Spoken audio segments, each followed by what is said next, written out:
23 सितंबर 2020 को राहु और केतु राशि परिवर्तन करने जा रहे हैं। लास्ट एपिसोड में हमने आपको बताया कन्या राशि के जातकों पर राहु और केतु जब राशि परिवर्तन करेंगे क्या प्रभाव छोड़ेंगे। इस एपिसोड में हम बात करेंगे तुला राशि के जातकों की। हमारे साथ आचार्य इंद्रदेव जी हैं, स्वागत करते हैं उनका। स्वागत है आपका पंडित जी। धन्यवाद नेहा जी, बहुत बहुत धन्यवाद। जय माता दी।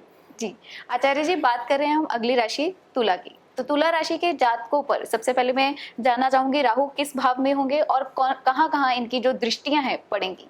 जी नेहा जी, 23 सितंबर को जैसे राहु गोचर कर रहे हैं ना, 23 सितंबर दिन बुधवार को सुबह 7:38 पर राहु महाराज मिथुन राशि से वृक राशि पर गोचर करेंगे। ये हमेशा वक्र चाल चलते हैं राहु केतु, तो पीछे की तरफ आएंगे, वृक राशि में आएंगे।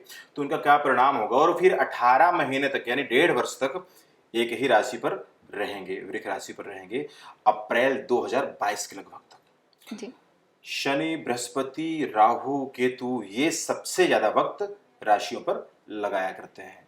तो 28 सितंबर में राहु महाराज का गोचर होगा, तो जिनकी जन्म पत्रिका में राहु की पोजीशन पहले से अच्छी है, जी 3, 6, 11वें भाव में राहु है, राहु की पोजीशन ठीक है, तो वो यकीन माने उनके लिए राहु का गोचर भी और राहु की दशा अगर चलती है तो ऐसे जातकों को बहुत ज़्यादा फायदे हुआ करते, बहुत जल्दी कामयाब होते हैं, बहुत सफलता उनको मिला करती है।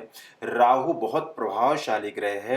राहु की खुद को कोई राशि तो नहीं दी गई है, लेकिन राहु का अत्यधिक प्रभाव हमारे जीवन में पड़ा करता है। जितने भी तकरीबन नेगेटिविटी आती है, ये मानसिक परेशानियां आती हैं, यहाँ तक कि जो संसार में वायरस संक्रमण आदि हमारे शरीर को भी जो इन्फेक्शन संक्रमण आदि होते हैं, तो ये सब राहु से संबंधित चीजें हैं। तो राहु 23 सितंबर को जब गोचर करेंगे, तो आज हम तुला राशि के जातकों के बारे में बात कर रहे हैं नेहा जी। तो तुला राशि के जातकों के अष्टम भाव में राहु आएंगे जी। तुला राशि के 8वें भाव में राहु का गोचर हो जाएगा, फिर 18 महीने तक ये यहाँ पर रहेंगे। तो अष्टम भाव में राहु का आना कुछ अनिष्टकर है जी। यानी कि ऐसे जातकों को अष्टम भाव से हम आयु है ना, आयु का भी विचार करते हैं और अपने शरीर का विचार भी करते हैं, है ना। तो यहाँ पर राहु आपको गड़े धन आदि का फायदा, अगर कहीं ऐसी कोई प्रोसेस चल रही है तो जरूर करवा सकता है, लेकिन आपको अपने शरीर का विशेष बहुत ध्यान रखना चाहिए। यहाँ पर भी आपको राहु चोट का भय, एक्सीडेंट होना, नुकसान, है ना, जिसकी वजह से शरीर में कट फिट हो, ऑपरेशन टाइप हो, तो ये करवा सकता है राहु तुला राशि के जातकों के लिए। तो यहाँ पर विशेष ध्यान रखने की जरूरत है। राहु की पंचम दृष्टि पड़ती है द्वादश भाव में, तो राहु यहाँ पर आपको खूब खर्चा करवाएगा जी, व्यय करवाएगा। चाहे आप कोई वाहन लें, मकान लें, गाड़ी बंगला कुछ भी लें, कोई भी चीज परचेस करेंगे आपको तो ये खर्चा करवाएगा और आपको साथ में यात्रा भी करवाएगा जी। तो जैसे आचार्य जी आपने बताया कि खर्चा करवाएगा, खर्चे को 2 तरीके से देखा जा सकता है, पॉजिटिव भी और नेगेटिव की, क्योंकि खर्चा कुछ ऐसा भी होता है जो हम घर की रोजमर्रा की जरूरतों के लिए करते हैं, और कुछ खर्चा ऐसा है जो व्यर्थ ही जाता है। 12वें में राहु की दृष्टि नेहा जी, ये व्यर्थ खर्चा बहुत कम करवा सकता है, कोई विशेष नहीं करवाएगा। यहाँ पर इन जातकों को ये जरूर ध्यान रखना पड़ेगा, अगर आप कहीं पैसे का देन लेन करते हैं तुला राशि जातक, तो पैसे बड़े ध्यान से देंगे, नहीं तो पैसे आपके फंसने के पूरे योग हैं। या जहां आपने दिया पैसे फंसे हैं, तो अभी इन 18 महीनों आपको पूरे पैसे मिलने के कम योग बनते हैं।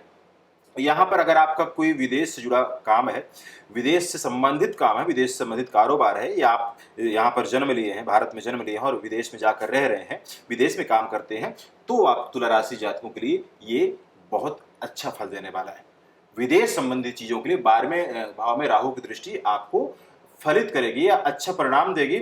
यहाँ तक कि राहु 12वें घर में दृष्टि, राहु की पंचम दृष्टि, अगर आप विदेश का कोई प्लान कर रहे हैं, जो स्टूडेंट्स हैं वो अगर विदेश की तैयारी कर रहे हैं और अगर वो तैयारी कर बैठे हैं, उन्होंने सारी चीज कंप्लीट कर ली है, अगर रुकावटें जब तक काम रुके थे, तो 23 सितंबर के बाद उनके वीजे भी लगेंगे और वो बाहर जा पाएंगे तुला राशि के जातक जी। अगर बात करें अगले भाव की, तो यहाँ पर क्या प्रभाव छोड़ने वाले हैं नेहा जी। सप्तम दृष्टि राहु की धन स्थान में पड़ती है, दूसरा भाव है कुंडली का, तुला राशि के जातकों के दूसरे भाव में, दूसरे भाव से वाणी, कुटुंब, धन, है ना, दाहिना नेत्र आदि इन सब चीजों को विचार किया जाता है। तो यहाँ पर भी राहु यहाँ के जैसे एक तो खर्चा करवाएगा आपको, और आपके बोलने के तरीके में थोड़ी कटुकता आ सकती है ना जी, कटुता आ सकती है, तो इसका आपने विशेष ध्यान रखना है।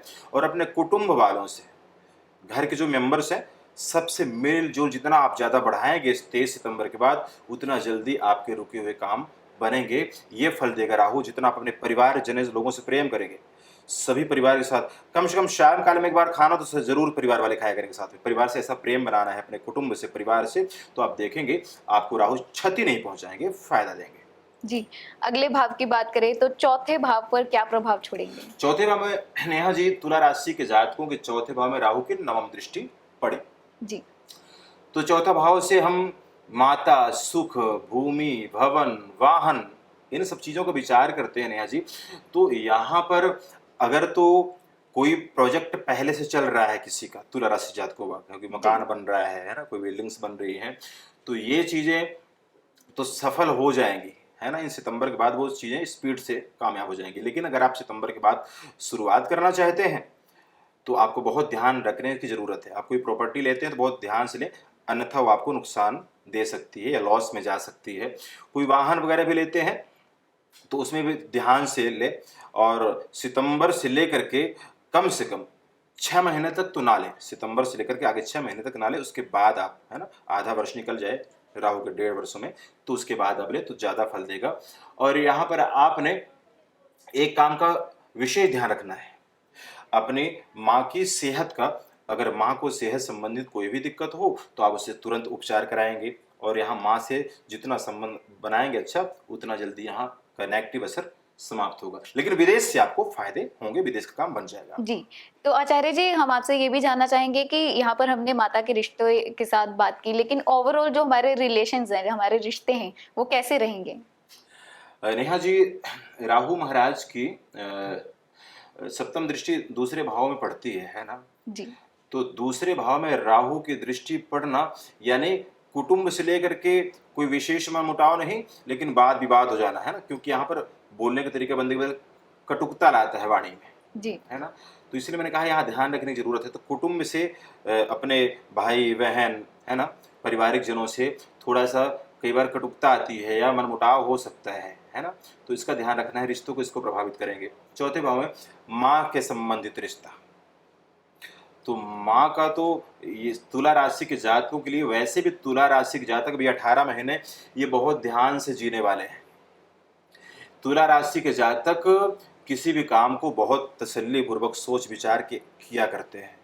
तुला राशि के जातक बहुत जल्दी किसी पे विश्वास भी कर लिया करते हैं। जी, तो इसलिए इन सब चीज़ों को केवल और केवल ध्यान देने की ज़रूरत है। अगर कुछ चीज़ों में राहु आपका नुकसान, मैंने पहले भी बताया है कि जब भी कोई ग्रह गोचर करता है, राहु, शनि, बृहस्पति, कोई भी ग्रह गोचर करता है, तो हर एक इंसान के लिए, हर चीज के लिए खराब नहीं करता है जी, नेहा जी। जी, अगर राहु कुंडली में अच्छा हो तो उसका अच्छा परिणाम मिलता है। लेकिन अगर यहाँ राहु गोचर कर रहे हैं तो 12 राशियों में जी, जितने भी जातक 12 राशि के हैं, उनके सभी कार्य के लिए खराब नहीं करने वाले हैं। कुछ जी। चीजों के लिए खराब करेंगे तो कहीं ना कहीं उनको फायदा फायदा भी भी होगा। होगा। जी, तो आचार्य जी से जानते हैं कि हेल्थ पर क्या प्रभाव रहेगा। तो आचार्य जी, जो तुला राशि के जातक हैं, उनकी हेल्थ पर जो 18 महीने राहु का प्रभाव रहेगा, कैसा रहेगा? अष्टम भाव में राहु महाराज विद्वान होंगे जी, नेहा जी, तुला राशि के जातकों के लिए। तो यहाँ पर जहाँ तक मैं देख पा रहा हूँ, तो ऐसे जातकों को इस समय अपने सेहत का यहाँ ध्यान रखना चाहिए। इन्फेक्शन आदि होने का, है ना, शरीर में संक्रमण होना, इन्फेक्शन होना, ज्वाइंटिस वगैरह होना, जी, पीलिया होना, या पेट में भी इन्फेक्शन ये रह सकता है यहाँ पर जी, जातकों के। तो यहाँ अपने खान पान का विशेष ध्यान रखें, तो इसके परिणाम से भी आप बच पाएंगे। जी। तो इसी के साथ जानते हैं राहु से संबंधित तुला राशि के जातक क्या उपाय कर सकते हैं। आचार्य जी, आपसे हम जानना चाहेंगे कि तुला राशि के जातक क्या उपाय करें कि अगर उनको छोटी-मोटी दिक्कत आ भी रही है तो उसको दूर किया जा सके, उपाय के तौर पर? नेहा जी, सबसे पहले राहु जब भी गोचर करते हैं, राहु का सबसे उत्तम उपाय से कहीं ज़्यादा परहेज प्रभाव जी, रखता है। तो तुला राशि के जातकों का अष्टम भाव में, है ना, अष्टम भाव यहाँ से लेकर के यहाँ तक हम विदेश संबंधित चीज़ों को विचार किया करते हैं ना, समुद्र का भी विचार किया करते हैं। तो एक तो अगर तुला राशि कोई भी जातक मच्छी आदि का सेवन करता है तो मच्छी का सेवन विशेष बंद कर दे, जी, और मछलियों को आटे की गोली बनाकर, है ना, 400 गोली आटे की बनाए और ले जाकर के मछली को खिलाएं। मच्छी का जितना सेवा करेंगे मछली का उतना अच्छा रहेगा। मछली खरीद करके जी, और ले जाकर उनको जल में किसी बड़े दरिया, बड़े नदी आदि में छोड़ें, डाल दें। तो जी, ये तुला राशि वाले जातक देखेंगे इनकी बीमारी कष्ट साथ ही निकल जाएंगे, इसी तरह पानी में बह जाएंगे जैसे वो मछली बह जाएगी। तो ये आपने जरूर करना है।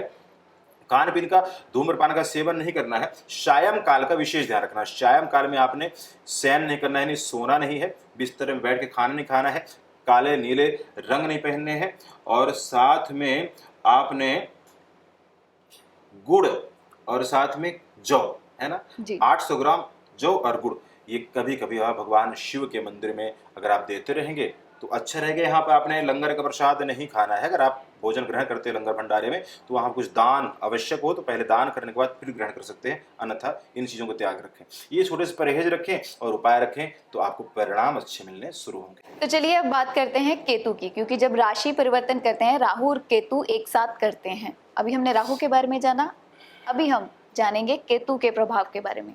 जी नहीं, हाँ जी, केतु तुला राशि के जातकों के दूसरे भाव में गोचर करेंगे, है ना। राहु अष्टम में होंगे तो राहु से हमेशा केतु सामने होते हैं, है ना। जी तो ये एक ही राक्षस के दो शरीर है, यानी कि एक का धड़ है और एक का शर है। स्वर भानु नाम राक्षस, तो धड़, केतु का धड़ नहीं, बिना सर का ग्रह माना गया, ग्रह है, केवल धड़ है।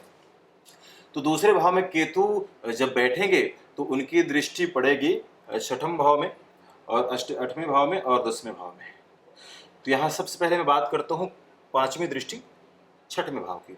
तो यहाँ पर केतु आपको पश्चिमी दृष्टि से कहीं ना कहीं अचानक से गिर जाना, पैर फिसल जाना, या जो भी आपके शत्रु हैं अचानक से हावी हो जाना, ये ऐसी स्थितियां बनेगी 18 महीने। तो आपने ध्यान ये रखना है कि जो भी शत्रु है उनसे भी मित्रवत व्यवहार रखना है।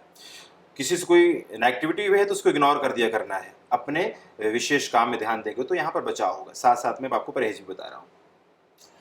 सप्तम दृष्टि अष्टम भाव पड़ती है तो यहाँ भी स्थिति वही बनाएंगे केतु महाराज, है ना। जी केतु सप्तम दृष्टि हालांकि यहाँ ज्यादा अनिष्टकर नहीं होगी, लेकिन अगर ऐसे जातक ये टोटली ब्लैक रंग या फिर टोटली लाल रंग का अगर वाहन चलाते हैं, जी है ना, और लाल रंग का वस्त्र पहन के चलाएंगे तो उनके लिए ये अशुभता का प्रतीक बनेगा। यहाँ पर अपने खाने पीने का और वाहन का विशेष ध्यान रखें, और अपनी ऊंचाई, अगर आप किसी ऊंचाई पर जाते हैं, चाहे वो छत, बिल्डिंग, पेड़, पहाड़ कुछ भी हो, तो वहाँ अपने विशेष ध्यान रखना है। इस स्थिति में पैर फिसलन अक्सर हुआ करती है जीवन में।